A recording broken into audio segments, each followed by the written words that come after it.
But anyway, another question, Miss Melis, may age limit po ba ang may age limit po ba para sa caregiver pathway this 2025? Wala pa naman kasing definite announcement ng documents, anong checklist nila. So definitely kailangan muna natin antayin. And that's it for today, Pumakap. Thank you very much for joining us, Pumakap. Before we end this video, we would like to invite you, Pumakap, to join our growing community, Canadian Dreamer Community.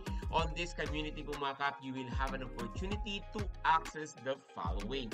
You will able to join our weekly webinar, Pumakap, plus our 5 days immigration success, and also we have an exclusive immigration bootcamp. You will able to learn express entry, provincial nominee, or AIP, or how to find job offer here in Canada. You'll be able to access also our real success stories to give you more inspiration. So we strongly suggest, mga kap, if you are dreaming to study, immigrate, work in Canada, I strongly suggest to join our growing community, Canadian Dreamer Community, mga kap. The link is in the description below, or simply type in the comment section access, and I'm going to send directly this link to you, communitycanada.net.